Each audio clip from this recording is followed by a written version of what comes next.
El 19 de mayo de 1912, en una pequeña localidad cercana a Budapest, nace Katalin Deutsch-Blau, mejor conocida como Kati Horna.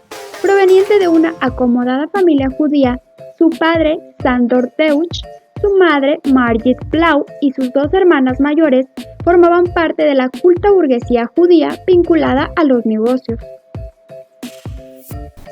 Durante su niñez, los acontecimientos históricos que sucedieron en Europa de manera trágica y vertiginosa, como el comienzo de la Primera Guerra Mundial en 1914, la caída del Imperio Austrohúngaro en 1918, que convierte a Hungría en una república independiente de corte comunista, para posteriormente en 1920 convertirse en un reino con un gobierno autocrático, anticomunista y antisemita, la marcaron profundamente. Durante esta época, el ideólogo y artista Lajos Kazaks marcaba las tendencias de vanguardia a los jóvenes de Budapest. En torno a él se formó un grupo de activistas que creían en el arte como instrumento de transformación social, dando a la fotografía una especial importancia, ya que al reflejar la realidad se puede utilizar como denuncia y a la vez ser considerada una expresión artística. Esta influencia fue decisiva para Kati Horna. En su obra se aprecia la intención utilitaria, el compromiso ideológico, la denuncia de la injusticia y la búsqueda de la libertad. Influida por el ambiente vanguardista de su grupo, decide viajar a una ciudad de extraordinario ambiente cultural en busca de nuevas aspiraciones y vivencias, y en 1930 llega a Berlín. A pesar de su juventud y de la solvente economía de su familia, trabaja para mantenerse como obrera en una fábrica de pirotecnia. Berlín fue un excepcional campo de aprendizaje para la futura fotógrafa. En él entra en contacto con los miembros de la Escuela de Arquitectura y Diseño Bauhaus y con el dramaturgo Bertolt Brecht. En estos momentos, en Alemania, se publicaban revistas ilustradas donde los reportajes gráficos eran la base de su gran éxito. La agencia Devot, fundada por un húngaro, proporcionaba material fotográfico a estas revistas. En ella empieza a trabajar Kati Horna, como asistenta de laboratorio al mismo tiempo que Endre Friedman, el futuro Robert Capa. El espíritu de esta agencia lo encontramos en la obra de ambos fotógrafos, pues los dos reflejan la realidad desde puntos de vista poco usuales y el interés por lo cotidiano. Desde este momento, Robert Capa y Kati Horna desarrollarían una profunda amistad a lo largo de toda su vida. Ambos tenían una gran cantidad de aspectos vitales en común. Eran húngaros, judíos, fotógrafos y habían tenido una formación artística e ideológica similar. En sus biografías se aprecia cómo van coincidiendo en los mismos lugares: Budapest, Berlín, París y en la España republicana durante la Guerra Civil. El biógrafo de Capa, Richard Whelan, y la hija de Kati Horna certifican la admiración, incluso devoción, que el fotógrafo sentía por esta rebelde y gran mujer. Lamentablemente, para 1933, Hitler forma el partido nazi y comienza una campaña de represión contra escritores e intelectuales marxistas y contra los judíos. Muchas personas deciden irse de Alemania. Kati Horna presencia la quema pública de libros en mayo de ese año y en junio abandona Berlín y regresa a Budapest. De regreso en su ciudad natal, Kati descubre que su padre había muerto y su madre le ayuda a buscar una profesión que, además de gustarle, le permitiera mantenerse. Entonces le da dinero para que se compre su primera cámara Rolleiflex. Sin duda, la principal particularidad de esta cámara y posiblemente el motivo por el cual fuera la preferida de nuestra fotógrafa húngara es la forma de coger, mirar y encuadrar. Esta cámara, al momento de la toma, se coloca en la cintura del fotógrafo. La imagen captada por el visor se forma en un cristal horizontal situado en la parte superior, por lo que se observa desde arriba y no llevando la cámara al ojo. Esto la convierte en una cámara más discreta, menos invasiva, que además no implica una barrera entre el rostro del fotógrafo y el del motivo. Esta posición de la cámara da una facilidad especial para fotografiar a media altura, lo que permite ensayar sin apenas cambiar la postura y los contrapicados. Es así como Kati se matricula en un curso de fotografía con Joseph Pecci. Pecci era uno de los fotógrafos húngaros más importantes de la época. Había sido profesor en la Escuela Estatal de Fotografía y fue un pionero en las técnicas del autorretrato y el desnudo, así como en el terreno de la fotografía publicitaria.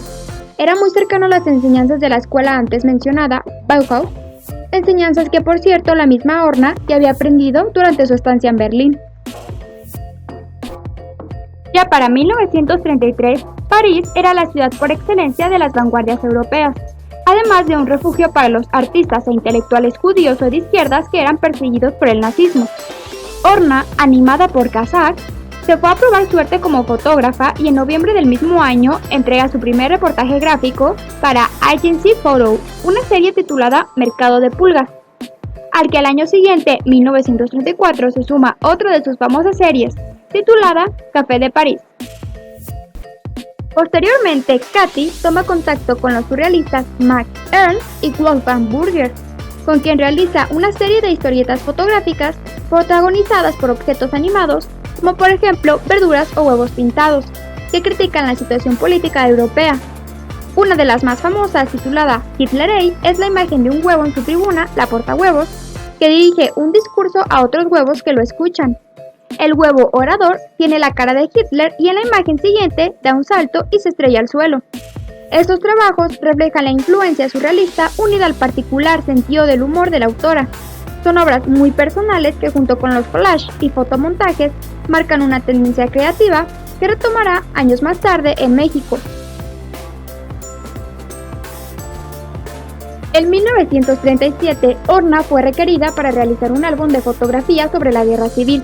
Era un encargo para la Confederación Nacional del Trabajo. Katy acude a España y hace realidad su lucha contra el fascismo. Primero llega a Barcelona para enseguida partir al frente de Aragón.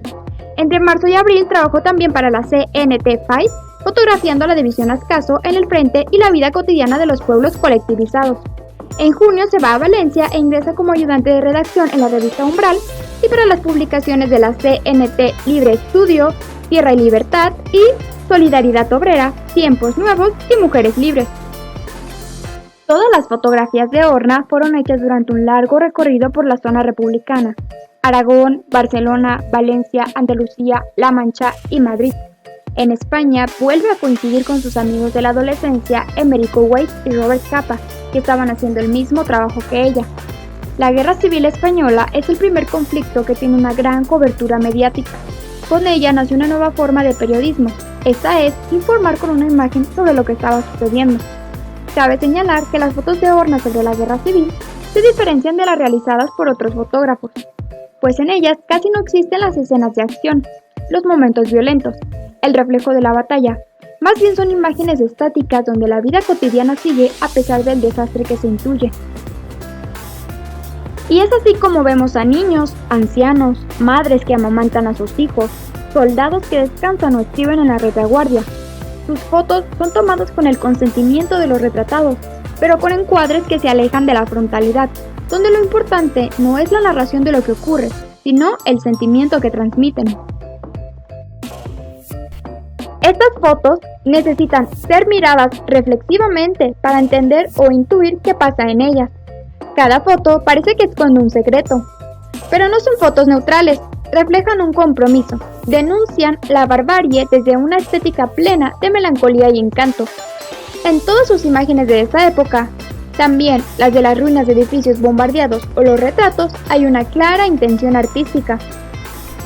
En todas las fotografías de Horna vemos un pueblo que, si bien es cierto padece los horrores de la guerra, también vive la cotidianidad del día a día, que pese a todo, sigue ocupando un espacio durante la guerra.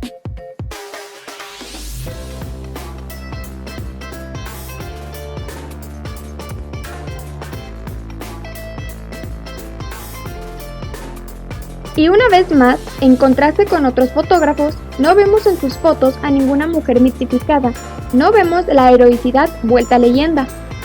Nos encontramos más bien con una heroicidad más discreta, pero quizás por eso más verdadera, más a ras del suelo, la heroicidad de la sobrevivencia, de la cotidianidad rodeada de muerte y destrucción. Muchas son mujeres que incluso se muestran sin vergüenza, felices o sonríen a la cámara. El grueso de las fotografías de Horna están dedicadas a las mujeres y a las niñas y niños, mujeres jóvenes pero también muchas mujeres mayores. en las que leemos sabiduría y tranquilidad frente a la guerra, sobre todo porque solo por algunos elementos podemos reconocer que se trata de un país en guerra.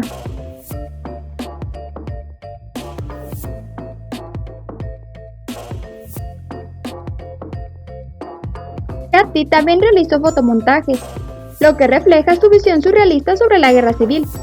Y aquí podemos verlo en su famoso Subida a la Catedral. Trabajando en Umbral, Katy conoce a quien sería su compañero de vida y de oficio, del cual tomaría el nombre, José Horna, pintor andaluz y dibujante del Estado Mayor de la República. Su afinidad intelectual les lleva a realizar trabajos conjuntos, sobre todo fotomontajes, la mayoría de ellos publicados en Umbral. Respecto a este periodo creativo, su hija, Nora, dice: "Mi madre siempre me sorprendió. Su buen oficio y el talento para realizar los fotomontajes y collage, junto con mi padre, José Horna, generaron un gran trabajo gráfico. Carteles, propaganda, portadas de revistas o publicidad. El quehacer común y los acontecimientos que vivieron marcaron la orientación de sus obras más importantes". En 1939, poco antes de terminar la guerra, Katy Horna sale de España y regresa a París. Su marido, al cruzar la frontera, es detenido e internado en un campo de concentración hasta que ella logra sacarlo al terminar la contienda. Poco pudo salvar de su obra en España, apenas 270 negativos que consiguió llevarse a Francia y que posteriormente, en el año de 1979, cedió al gobierno español. Pasan unos meses trabajando en París, contratados por su antigua agencia Agency Photo, realizando fotomontajes y collage con un fuerte contenido alegórico y personal, muy influidos por la experiencia de los campos de concentración. En el mes de octubre de 1939, son parados por la policía en París. José no tiene documentación, es denunciado y corre el riesgo de ser devuelto a España. Por este acontecimiento, unido a la creciente amenaza del nazismo, Katy y José deciden pedir asilo en Hungría y en México, donde el presidente Lázaro Cárdenas está dando acogida a muchos españoles republicanos. México será por fin su lugar de destino. Allí pasarán el resto de sus vidas. Katy y José se asientan definitivamente en la colonia Roma, una zona de recientes construcciones donde residía una clase media alta y extranjeros de diferentes lugares. Aquí vivirán también Remedios Varo y Leonora Carrington, las dos artistas surrealistas que entablaron con Katy una profunda relación artística y de amistad. También Emerico Weiss, el fotógrafo húngaro antiguo amigo de la infancia, estaba presente. La casa de los Horna no solo es el hogar que tanto han deseado, es un lugar de trabajo, de inspiración, un centro de encuentro y creación para este grupo de intelectuales. Además, es un espacio íntimo y mágico, que se va llenando de objetos creados por la pareja y por sus amigos. La adaptación de Katy a la vida mexicana es cada vez mejor. A partir de 1944 forma parte de la plantilla fija de la revista Nosotros, para la que realiza las series Títeres en la Penitenciaría y La Castañeda. Estas fotografías presentan la sórdida vida de presos y enfermos psiquiátricos en su encierro, pero la mirada humana y sensible de la autora les devuelve sus rasgos personales más íntimos y emotivos. A Katy también se deben algunos de los retratos más logrados de pintoras y escritoras mexicanas, como Lilia Carrillo y Rosario Castellanos, así como los de sus amigas Remedios Varo y Leonora Carrington.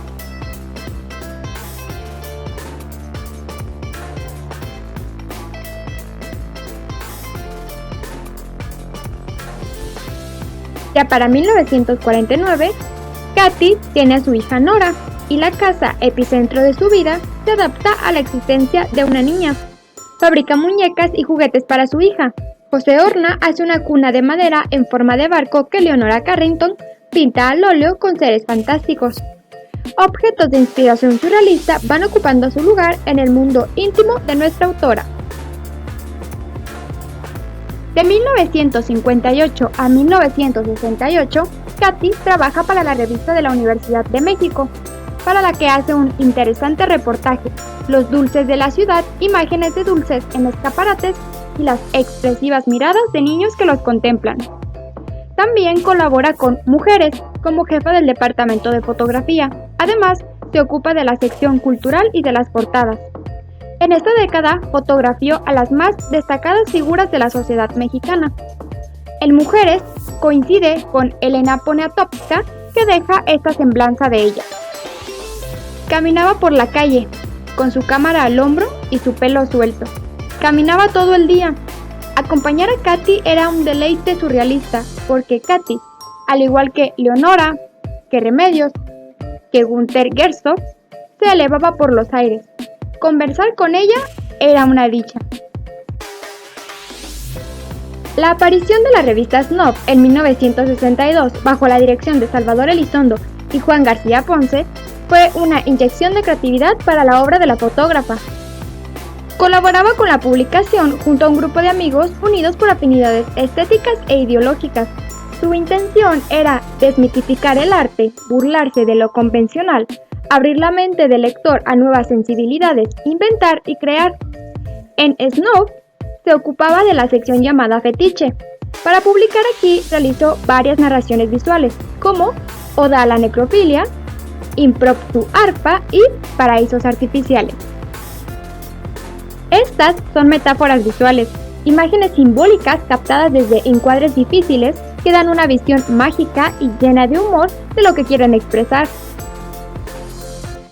Esta revista duró 6 meses, pero fue el impulso creativo que le hizo seguir produciendo cuentos e historietas a Katy, donde lo real y lo maravilloso se confunden, donde el espectador se siente hechizado e intrigado. En estas series fue donde mejor desarrolló su espíritu surrealista. Prueba de ello es Historia de un vampiro, sucedió en Coyoacán, Mujer y Máscara o Una noche en un sanatorio de muñecas.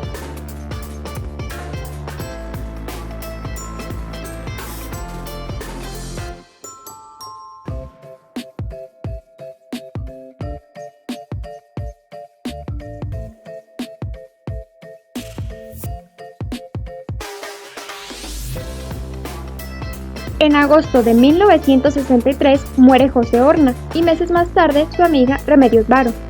Katy muere en el año 2000 en Ciudad de México, confiando su legado a su hija y a su familia. No había salido de territorio mexicano en 60 años. Obrera de la fotografía, obrera del arte, es como siempre se definió. Katy no quiso utilizar su obra para obtener prestigio y fama, no quiso grandes exposiciones, ni homenajes, ni aparecer en los medios de comunicación. Son muy escasas las entrevistas que le hicieron. Su producción artística es el resultado del trabajo de una obrera con un compromiso ético, adquirido en su juventud y mantenido durante todas las circunstancias de su vida. La utilidad del arte como herramienta para el cambio social era su lema. Además, su personalidad enérgica, vital e inteligente hacen que esta artista sea una de las más carismáticas e influyentes en la fotografía del siglo XX. Finalmente, nos despedimos de esta maravillosa artista y fotógrafa con su siguiente frase: la cámara no es un obstáculo, es uno mismo. Katy Horna.